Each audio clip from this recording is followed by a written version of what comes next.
Let's start with the words to the new covenant. Hebrews 10:16. This is the covenant that I will make with them after those days, says Yahweh.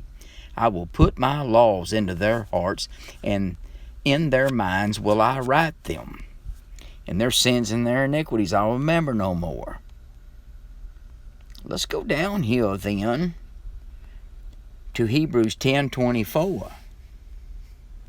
And let us consider one another to provoke unto love and to good works.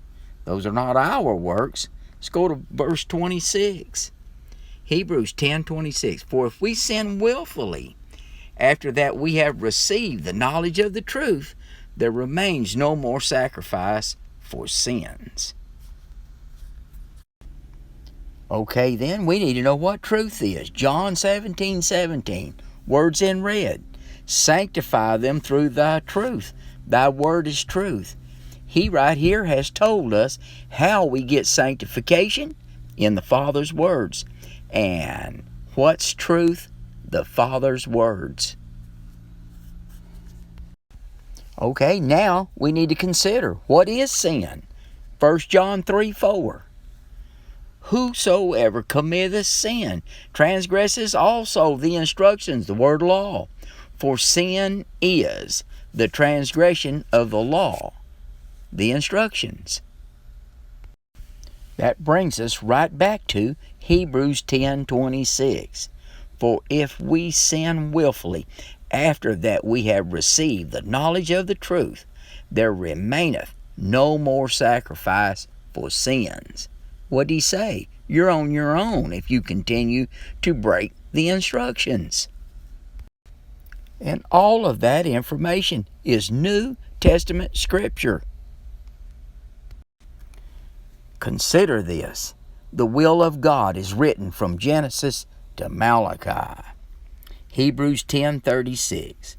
For you have need of patience that, after you have done the will of God, you've already done what God told you to do in those instructions, you might receive the promise.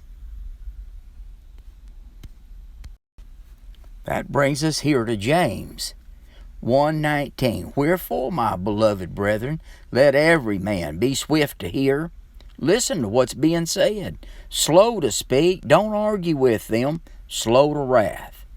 For the wrath of man does not work righteousness of God.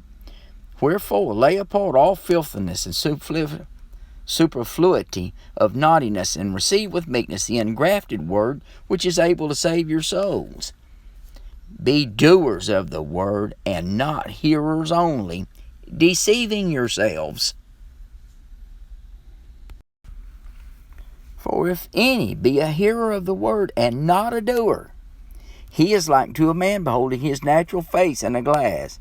He beholds himself, goes away, and straightway forgets what manner of man he was. He can't remember where he came from.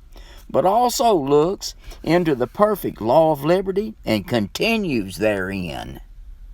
He, being not a forgetful hearer, but a doer of the work, this man shall be blessed indeed.